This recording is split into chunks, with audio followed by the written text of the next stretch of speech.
وہ شخص چلا، شہاب نام کا جو شخص ہے، وہاں تک تو ٹھیک تھا، لیکن جو دوسرے لوگوں نے یہ ڈرامہ بنا لیا، اب بتاتے ہیں کہ 4-5 لوگ اور چلے ہیں پیدل حج کرنے کے لیے، لیکن جب ان سے سوال کیا جا رہا ہے تمہارے پاس میں کیا انتظام ہے؟ کوئی انتظام نہیں ہے۔ پاسپورٹ کا انتظام؟ کوئی پاسپورٹ نہیں۔ ویزا؟ کوئی ویزا نہیں۔ کدھر سے جاؤ گے؟ راستہ کیا ہے؟ معلوم ہے راستہ کدھر سے ہے؟ کدھر سے نکل کے جانا ہے؟ کوئی معلوم نہیں ہے۔ اللہ کی ذات پر بھروسہ کر کے بس چل دیے ہیں۔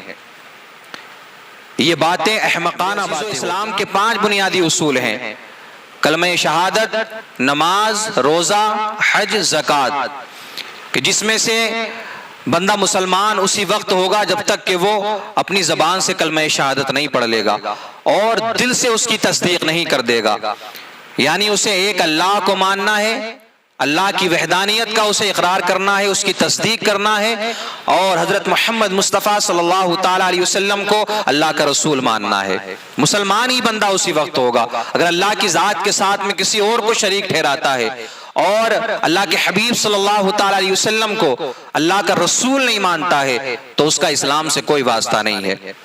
نماز ہر مسلمان پر فرض ہے، غریب ہے تو نماز فرض ہے، مالدار ہے تو نماز فرض ہے، مسکین ہے تو نماز فرض ہے، کروڑ پتی ہے تو نماز فرض ہے، کتنا بھی بڑا آدمی ہے، کتنا بھی چھوٹا ہے، مسلمان ہے تو اس پر نماز فرض ہے۔ لیکن جو زکوٰۃ کا اور حج کا جو معاملہ ہے یہ ہر مسلمان پر فرض نہیں۔ روزوں میں بھی احتیاط بتا دیا گیا ہے۔ روزے 1 سال میں 1 مہینے کے فرض کیے گئے ہیں، لیکن اس میں بھی اگر آپ بیمار ہیں، صحت مند نہیں ہیں، تندرست نہیں ہیں، سفر میں ہیں تو آپ بعد میں روزے رکھ سکتے ہیں، اس وقت نہ رکھیں۔ اگر آپ کے پاس میں صحت نہیں ہے، تندرست آپ نہیں ہے، شفا یاب آپ نہیں ہے، تو بعد میں جب آپ کو صحت مل جائے، شفا یاب آپ ہو جائیں، سفر مکمل کر چکیں تو آپ ان روزوں کی قضا کر لیں۔ لیکن میرے عزیزوں، حج کا جو زکوٰۃ کا جو معاملہ ہے یہ ہر مسلمان پر فرض نہیں۔ زکوٰۃ صاحب نصاب پر فرض ہے اور حج کرنا یہ صاحب استطاعت پر فرض ہے۔ یعنی اگر کوئی بندہ جو مسلمان ہے وہ اتنی استطاعت رکھتا ہے کہ وہ مکہ شریف جا بھی سکتا ہے، لوٹ کر کے آ بھی سکتا ہے، اور اتنا خرچہ اس کے پاس میں ہے، اتنا پیسہ اس کے پاس میں موجود ہے کہ وہ اپنے اہل و عیال کے لیے بھی چھوڑ کر کے جا سکتا ہے، سواری کے انتظام کر سکتا ہے، زاد راہ اس کے پاس میں موجود ہو تبھی وہ اللہ کے گھر کا حج کرنے کے لیے جائے، اور اس وقت اس مسلمان پر حج فرض ہو جاتا ہے جو صاحب استطاعت ہوتا ہے۔ لیکن جو استطاعت رکھنے کے بعد بھی آپ دیکھتے ہیں میرے عزیزوں کتنے ایسے مسلمان ہیں کہ اللہ نے بے حساب مال و دولت عطا فرمایا ہے، لیکن ابھی تک وہ حج کے اس فرض کو ادا نہیں کر پائے ہیں۔ لیکن یاد رکھنا میرے عزیز، اگر آپ نے اس فرض کو ادا نہیں کیا ہے تو ایک بات یاد رکھنا، آپ سخت گناہگار ہیں، اور انکار کرنے والا تو پھر کافر ہے۔ لیکن صاحب استطاعت ہونے کے بعد میں بھی، صاحب مال ہونے کے بعد بھی اگر آپ اس فرض کو ادا نہیں کر رہے ہیں تو آپ کو اس کا حساب دینا پڑے گا۔ لیکن آج آپ دیکھ رہے ہیں کہ لوگوں نے اس کو ایک ڈرامہ سا بنا رکھا ہے، ایک کھیل بنا لیا ہے۔ ایک شخص 2 مہینے پہلے تقریباً کیرلا کی سرزمین سے چلا کہ جس کا نام شہاب ہے۔ بتایا یہ گیا کہ اس شخص نے تیاریاں کی، کئی سال سے وہ تیاری کر رہا تھا، پاسپورٹ کی تیاری، ویزا کی تیاری، اور اتنے ملک پار کرنے ہیں کیونکہ پیدل چل کے جانا ہے، پاکستان، ایران، عراق، اس کے بعد میں کویت، پھر سعودی عربیہ، اتنے ملکوں کو پار کرنا ہے اور ان کے ویزوں کا بھی پھر اہتمام کرنا ہے۔ تو اس شخص نے وہ تمام تیاریاں کی ہیں، اس کے بعد میں وہ پیدل چلا ہے۔ بات سمجھ میں آتی ہے، مبارکباد کے لائق ہے وہ شخص۔ اللہ اس کو ہر قدم کے بدلے نیکیاں عطا فرمائے، اللہ اس کے سفر میں آسانی عطا فرمائے۔ وہ شخص چلا تھا تیاریوں کے ساتھ میں، سارے انتظامات کرنے کے بعد میں، ہر چیز کا اہتمام اس نے کیا، سارے انتظامات اس نے کیے، یہاں تک بتایا گیا کہ پیدل چلنے کی بھی تیاری اس نے کی، یہاں تک بھی بتایا گیا کہ پوچھا گیا کہ کیا ضرورت ہے پیدل جانے کی، تو اس نے اپنا مقصد بتایا کہ پیدل چلنے کا ریزن یہ ہے کہ میں اپنے مسلم نوجوانوں کو جو نیو جنریشن ہے ان کو یہ میسیج، ان کو یہ پیغام دینا چاہتا ہوں کہ میں اتنی دور چل کے پیدل جا سکتا ہوں مسجد حرام میں نماز ادا کرنے کے لیے، تو کیا آپ چند قدم چل کے اپنی مسجدوں میں نہیں جا سکتے؟ اس سے یہ پیغام لینے کی کوشش کریں، اور اس کے پیدل چلنے کا مقصد، ریزن یہی ہے، اسی مقصد سے وہ جا رہا ہے۔ جو اس نے بتایا ہے، تو میرے عزیزو جو اس کے ساتھ میں لگے ہوئے ہیں، استقبال کر رہے ہیں، اچھی بات ہے استقبال کرنا، کوئی نیک کام کرے اس کا ساتھ دینا اچھی بات ہے، لیکن بتانے کا مقصد یہ ہے کہ آپ کچھ نہ کچھ حاصل کرنے کی کوشش کریں۔ تو میں یہ عرض کر رہا تھا، وہ شخص چلا، شہاب نام کا جو شخص ہے، وہاں تک تو ٹھیک تھا، لیکن جو دوسرے لوگوں نے یہ ڈرامہ بنا لیا۔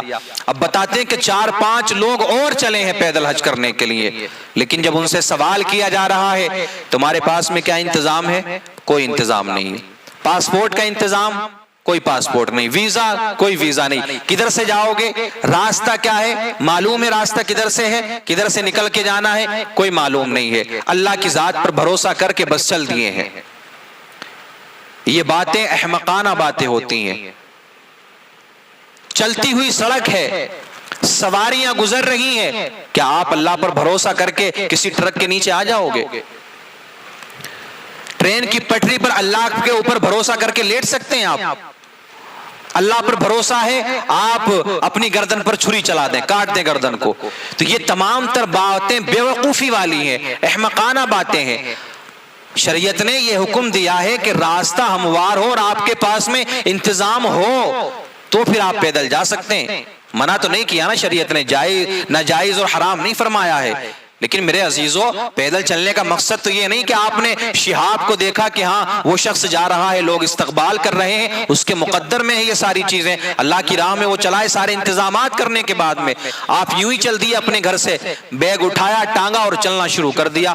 سوال کرنے پر نہ ویزا کا پتہ ہے، نہ پاسپورٹ کا معلوم ہے، نہ راستے کا معلوم ہے، نہ جگہوں کے بارے میں کوئی معلومات ہے، تو یہ کون سا طریقہ ہے؟ کھیل بنا کر کے رکھ دیا ہے اس کو، مذاق بنا کر کے رکھ دیا ہے بالکل اس کو۔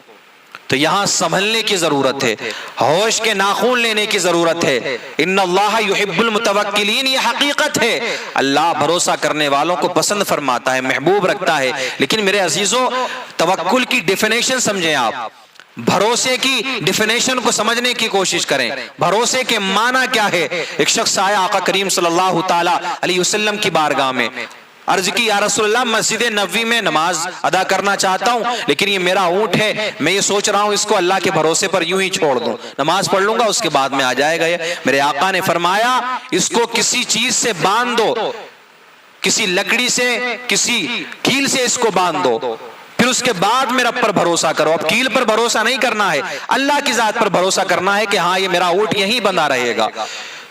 کیا آپ اپنے گھر کا دروازہ کھول کر کے رات کو سو جائیں کہ اللہ کی ذات پر بھروسہ ہے؟ تو یہ کون سی بات ہوئی؟ دروازہ بند کریں پھر اللہ کی ذات پر بھروسہ کریں، بھروسہ اللہ کی ہی ذات پہ کرنا ہے دروازہ بند کرنے کے بعد میں بھی، ورنہ آپ دیکھتے ہیں کتنے تالوں میں بھی چوریاں ہو جاتی ہیں، کتنے تالوں میں انسان قید ہو جاتا ہے لیکن قتل ہو جایا کرتے ہیں، مر جاتے ہیں۔ اگر آپ یہ سارے انتظامات کرنے کے بعد میں پھر اللہ کی ذات پر بھروسہ کر رہے ہیں تو آپ اللہ کے محبوب بندے بن سکتے ہیں۔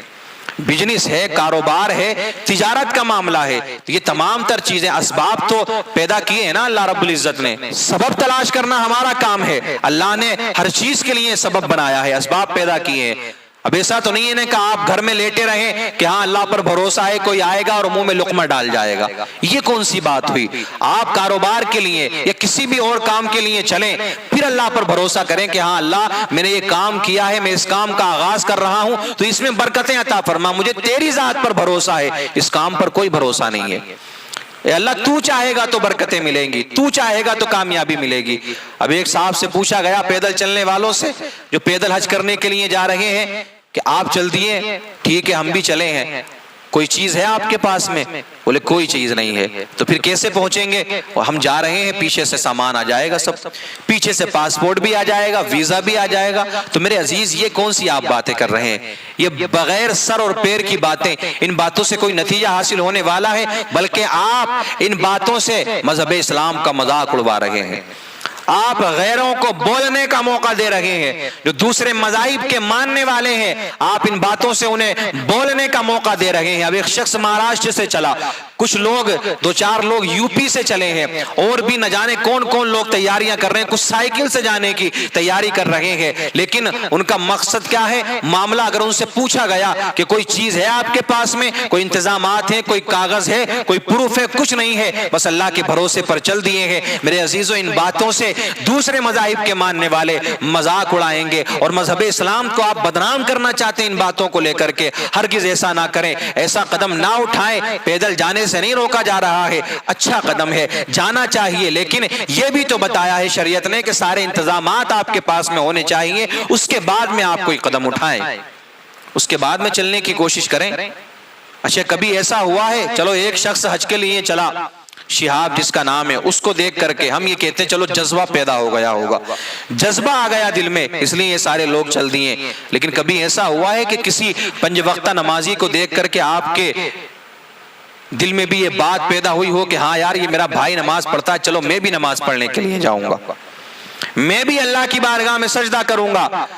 کبھی کوئی شخص مسجد میں مدرسے میں پیسہ دیتا ہے، کبھی آپ کے اندر یہ جذبہ پیدا ہوا کہ میں بھی مسجد مدرسے میں پیسے دوں گا، میں بھی اس کام کو کروں گا؟ نہیں، آپ نہیں کر سکتے، آپ کو یہ عمل کرنا ہی نہیں ہے۔ نماز کے بارے میں بات کی جائے تو لوگ کہتے ہیں یہ مولویوں کی باتیں، یہ مولویوں کی نہیں میرے عزیز، یہ قرآن و حدیث کی بات ہے۔ اگر اس کا انکار کرو گے تو اسلام سے خارج ہو جاؤ گے۔ وہ شخص پیدل چلا ہے، آپ کو پھر سستی شہرت چاہیے نا۔ ہم یہاں کسی کی برائی نہیں کرتے، ہم یہاں پر کسی کا دل دکھانا نہیں چاہتے، لیکن جو یہ مذاق بنوا رہے ہیں، یہ ایک حج کے نام پر جو جن لوگوں نے یہ تمام تر بدنامیاں پھیلا دی، تمام تر برائیاں پیدا کر رہے ہیں، ان لوگوں کو پیغام دینا مقصد ہے۔ خدا کے لیے آپ اپنے آپ کو سنبھالیں اور جہاں سے چلے تھے وہیں آپ واپس آ جائیں۔ انتظامات کرنے کے بعد میں پھر آپ جائیں۔ اگر آپ کے پاس میں اتنی طاقت ہے، آپ کا جسم اتنا طاقتور ہے، آپ کا جسم اتنی طاقت رکھتا ہے، پھر آپ جائیں، پھر اللہ پر بھروسہ کریں، اے اللہ پہنچانے والا تو ہے، نکلنا میرا کام ہے، میں نکل گیا ہوں۔ رب کریم سے یہ دعا کریں آپ، یہ نہ دیکھیں کہ شہاب کے ساتھ میں اتنی پبلک ہے، اتنا استقبال ہو رہا ہے، چلو ہمارے ساتھ بھی یہ معاملہ ہوگا۔ عزت دینے والا اللہ ہے، عزت و ذلت کا معاملہ یہ دست قدرت میں ہے، یہ انسان کے بس کی بات نہیں ہے میرے عزیز۔ اگر وہ شخص چلا ہے، شہاب سارے انتظامات اس نے کیے، پھر وہ چلا ہے، آپ بھی سارے انتظامات کریں، روکا نہیں جا رہا ہے آپ کو، لیکن کم سے کم کوئی انتظام تو آپ کے پاس میں ہونا چاہیے۔ کیا روٹ ہے، کیا کیا ویزا لگیں گے، کیا کیا معاملات ہوگا، کس طریقے سے پرمیشن لینا ہے، یہ ساری چیزیں آپ کے پاس ہو، اس کے بعد میں آپ اس فرض کو ادا کرنے کے لیے نکلیں۔